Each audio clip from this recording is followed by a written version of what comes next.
GeM TV சப்ஸ்கிரைபர்ஸ்க்கு ஒரு ஸ்ட்ராங்கான வணக்கத்தை சொல்லிடுறேன். நான் உங்கள் விஜய் அபிஷேக். நம்ம டெய்லி ஒரு ஸ்டோரி சொல்லிட்டு இருக்கோம்ல. இன்றைக்கி நம்ம எதை பற்றி பேச போகிறோம் அப்படின்னா 2026 என்ன எலெக்ஷன் வரப்போகிற விஷயம் நம்ம எல்லாருக்குமே தெரியும். நான் எப்படி சொல்கிறேன் அப்படின்னா, இப்போ நீங்கள் வீட்டில் இருந்தோ இல்லை எங்கேயாவது வெளில இருந்து வீட்டுக்கு போகிறேன்னு வச்சுக்கோங்களேன். போகிறப்போ வந்து பார்த்து திடீர்னு ரோடு போடுவாங்க, திடீர்னு பள்ளம் தோண்டுவாங்க, திடீர்னு தோண்டின பள்ளத்தெல்லாம் மூடுவாங்க. அப்படின்னா நம்ம என்ன நினைக்கணும்? ஆஹா, கவர்மெண்ட் மாறிடுச்சு அப்படின்னு நினைக்கக்கூடாது. எலெக்ஷன் வரப்போகுது, அதனால் நம்மளை வந்து மண்டே கழுவ ஸ்டார்ட் பண்ணுறாங்க அப்படின்றது தான் இங்கே ஒரு முக்கியமான விஷயம்.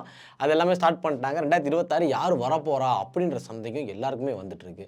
எப்போவுமே திமுக அதிமுக இப்படி தான் ரெண்டுமே நடந்துகிட்ருக்கும்ல. ஆனால் இப்போது டிவிகே அப்படின்னு ஒரு கட்சி வந்திருக்கு. இந்த கட்சி ஜெயிக்குமா ஜெயிக்காதான்ற சந்தேகம் எல்லாருக்குமே இருந்தது. ஆனால் இப்போ டிவிகேவோட புதிதாக ஒரு கட்சி வந்து இணைய போகுது. அந்த கட்சி மட்டும் இணைஞ்சிருச்சு அப்படின்னா கண்டிப்பாக டிவிகே ஆட்சியை பிடிக்கிறதுக்கு நிறையவே சான்ஸ் இருக்குது. அது என்ன கட்சி, யார் வந்து இணைய போகிறா அப்படின்றது தான் இந்த வீடியோவில் நான் ஃபுல்லாக சொல்ல போகிறேன். இதை பற்றி தெரிஞ்சுக்கணுன்னா இந்த வீடியோவை ஃபுல்லாக பாருங்கள். This is your GeM TV.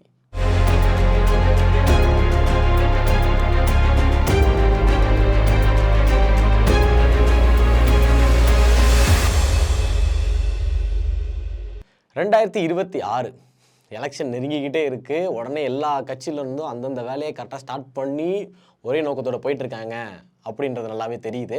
இப்போ திமுகவை எப்படியாவது தோக்கடிச்சாகணும். அதாவது திமுக தான் இப்போ வந்து ஆட்சியில் இருக்காங்க. இப்போ திமுகவை எப்படியாவது தோக்கடிச்சே ஆகணும் அப்படின்னு அதிமுக வந்து பரபரப்பான செயல்லாம் செஞ்சுட்டு இருக்காங்க. ஏன்னா இப்போ வந்து அதிமுகன்றது டோட்டலாக எல்லாமே பிரிஞ்சிருச்சுல, தனித்தனியாக இருக்காங்க. பன்னீர்செல்வம் அவர் தனியாக இருக்காரு, டிடிவி தினகரன் தனியாக இருக்கிறாரு. இப்போ வந்து பார்த்திங்கன்னா நம்மளோட இபிஎஸ் எடப்பாடி பழனிசாமி அவர் தனியாக இருக்கார். இப்போ பழனிசாமி அவர்கள் தான் வந்து நிறைய பிரச்சாரங்கள் எல்லாமே பண்ணிகிட்டு இருக்காரு இல்லையா. இப்படி நடந்துட்டு இருக்கிறப்போ எப்படியாவது திமுகவை தோக்கடிச்சே ஆகணும் அப்படின்ற நோக்கத்தில் இப்போ வந்து மூப்பனார் அவரோட நிகழ்ச்சியில் வந்து ஒரு சம்பவம் நடந்துச்சு. என்னன்னா, அந்த என்டிஏ அவங்க எல்லாருமே ஒன்று சேர்ந்தாங்க. கூட்டணிகள் யாராருன்னா நம்மளோட தேசிய கட்சியான பாஜக, அப்புறம் வந்து மாமக, அதுக்கப்புறம் தேமுதிகவும் அதில் இருந்திருந்தாங்க. இது வந்து ஒரு ஸ்ட்ராங்கான ஒரு கூட்டணி அமைக்கிறதுக்காகவா அப்படின்ற சந்தேகம் எல்லாருக்குமே எழுந்தது. ஆனால் எல்லாருமே வந்து இது கூட்டணிக்காகலாம் வரல, நாங்கள் நார்மலாக வந்து அவருக்கு மரியாதை செலுத்துறதுக்கு வந்தோம் அப்படின்னு சொல்லியிருந்தாங்க. ஆனால் விமர்சகர்கள் எல்லாம் என்ன சொல்லியிருந்தாங்க அப்படின்னா, இது வந்து ஒரு கூட்டணிக்கான ஒரு செயல் தான் அது.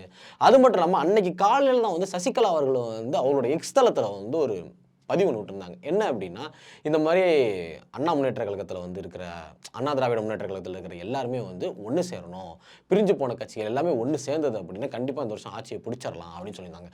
அதாவது ஏடிஎம்கே இவங்க வந்து எவ்வளோ ஒரு ஸ்ட்ராங்கான கட்சி அப்படின்றது நான் சொல்லி உங்களுக்கு தெரியுன்ற அவசியமே கிடையாது. ஏன்னா அப்படி ஒரு ஸ்ட்ராங்கான கட்சி, அவங்களுக்கு தொண்டர்கள் எல்லாமே எக்கச்சக்கமாக இருந்தாங்க. அந்த கட்சி மட்டும் உடையாமல் இருந்தது அப்படின்னா இப்போல்லாம் யாராலையுமே ஆட்சியை பிடிச்சிருக்கவே முடியாது. நான் இன்னொன்று ஓப்பனாக சொல்ல போனோம் அப்படின்னா, ஏடிஎம்கேன்ற கட்சி வந்து ஸ்ட்ராங்காக இருந்தது அப்படின்னா டிவிகேன்ற கட்சி வந்து உள்ளே வந்திருக்குமா அப்படின்றதான் பெரிய கொஸ்டின் மார்க்கே. அதுதான் இப்படி இருந்தது அப்படின்னா வந்திருக்காது. இப்படி ஒன்று சேர போகிறாங்க அப்படின்னு ட்விட்டரில் போட்டதுக்கு அப்புறமும் எல்லாருமே வந்து அவ்வளோதான், ஏடிஎம்கே ஒன்று சேர போகுது, இதில் வந்து பாஜகவும் கூட்டணி வர போகிறாங்க அப்படின்றப்போ ஒரு பயங்கரமான ஒரு போர் நடக்க போகுது அதுதான் நினச்சோம். ஆனால் அது எல்லாத்துக்குமே புல் ஸ்டாப் வைக்கிற மாதிரி ஒரு சம்பவம் நடந்திருக்கு. யார் அப்படின்னா, பன்னீர்செல்வம் அவர்களும் டிடிவி தினகரன் அவர்களும் கூட்டணியில் நாங்கள் சேர மாட்டோம் அப்படின்னு சொல்லி கூட்டணியிலேருந்து விலகிட்டாங்க. இது வந்து எதனால் ஏன்னா இப்போ இந்த ப்ராசஸே வந்து டிஎம்கேவை தோக்கடிக்கணும் அப்படின்னு நினச்சி பண்ணது தான். ஆனால் அவங்க ரெண்டு பேரும் ஏன் விலகுனாங்க அப்படின்னு பார்த்தோம் அப்படின்னா, முதல்ல வந்து பன்னீர்செல்வம் அவர்களை பற்றி பார்க்கலாம். பன்னீர்செல்வம் பார்த்தோம் அப்படின்னா அவரும் வந்து இந்த கட்சியில் வந்து ரொம்ப நாளாகவே இருக்கார். இடையில வந்து அம்மா அவர்கள் வந்து சிறைச்சாலைக்கு சென்றப்போ கூட இவங்க தான் வந்து சிஎம்மாக, அதாவது தற்காலிக சிஎம்மாக வந்து பன்னீர்செல்வம் அவர்கள் தான் ஆட்சி பண்ணிட்டு இருந்தாங்க இல்லையா.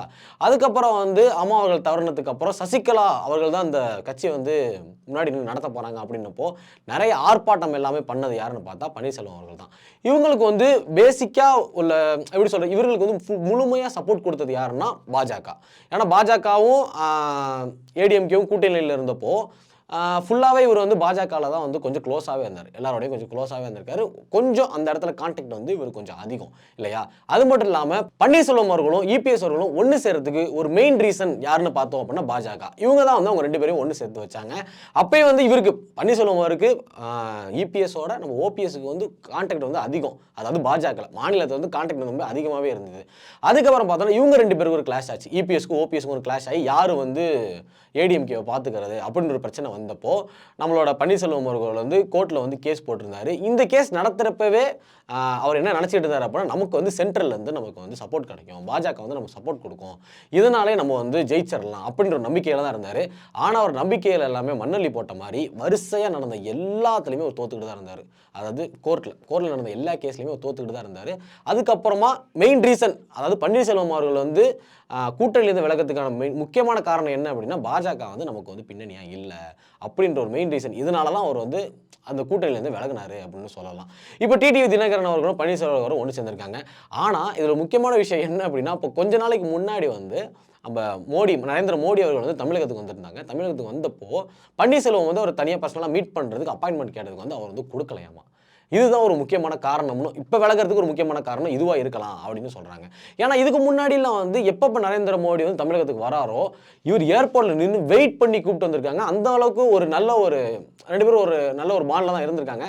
ஆனால் இப்போ பார்க்கணும்னு கேட்டதுக்கு கூட விடவே இல்லை. அப்படின்றதுனால தான் இவர் மெயின் காரணமாக வச்சு அந்த கோவத்தில் தான் இவர் கூட்டணி வேணாம் அப்படின்னு சொல்லி விலகிறாரு அப்படின்னு சொல்லி இவர் பக்கம் ஒரு இதனால விலகிறேன் அப்படின்ற மாதிரி அவரே அஃபிஷியலாக சொல்லியிருக்காருன்னு ஒரு செய்தி ஒன்று இருக்குது.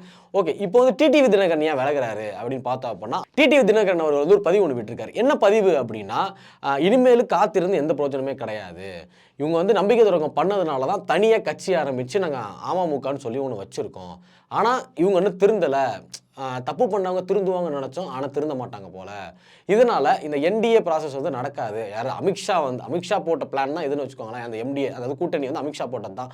அமித்ஷா போட்ட திட்டம் வந்து இனிமேல் இங்கே நடக்காது, அதுக்கு சாத்தியமே கிடையாது அப்படின்னு சொல்லிட்டு நாங்கள் வந்து கூட்டணிக்கு வரமாட்டோம் அப்படின்னு சொல்லி இப்போ விலகிட்டாங்க. இப்போ இவங்க 2 பேருமே வந்து இப்போ தனிச்சு நிற்கிறாங்க அப்படின்னு வச்சுக்கோங்களேன். தனிச்சு நிற்கிறதுக்கு சான்ஸ் கிடையாது, கூட்டணியோட தான் நிற்கணும். இப்போ அவங்க டிஎம்கேவோட கூட்டணி போடுவாங்களா? வாய்ப்பு இல்லை. இப்போ ஏடிஎம்கேவோட கூட்டணி போடுறதுக்கு சான்ஸே கிடையாது. அப்படி இருக்கிறப்போ இவங்க யாரோட கூட்டணி போடுவாங்க அப்படின்னு கேட்டப்போ வந்த பதில் தான் டிவிகே, அதாவது தமிழக வெற்றிக் கழகம். நடிகர் விஜய் அவர்கள் ஆரம்பித்த இந்த டிவிகே என்ற கட்சியில் இவங்க இணைய போகிறதா ஒரு செய்தி ஒன்று வந்திருக்கு. இப்படி இவங்க டிவிகேவோட இணைஞ்சாங்க அப்படின்னா கண்டிப்பாக ஏடிஎம்கேக்கு இது ஒரு டிராபேக்காக தான் இருக்கும் அப்படின்னு சொல்லுவேன். ஏன் அப்படின்னா, இப்போ நடந்த லோக்சபா எலெக்ஷனில் பார்த்தோம் அப்படின்னா டிடிவி தினகரன் அவர்களும் பன்னீர்செல்வம் அவர்களும் இவங்க 2 பேருமே சேர்ந்து வாங்கின ஓட்டோட பர்சன்டேஜ் எவ்வளோன்னு பார்த்தோன்னா 28. அதாவது தென் தமிழகத்தில் கிட்டத்தட்ட இவங்க வந்து அவங்கள சேர்ந்துட்டாங்க. இப்போ வந்து இவங்க 2 பேருமே 28% எடுத்திருக்காங்க அப்படின்னா ஒரு பெரிய விஷயம். இவங்க 2 பேருக்கு மட்டுமே 28 கிடச்சிருக்கு அப்படின்னா.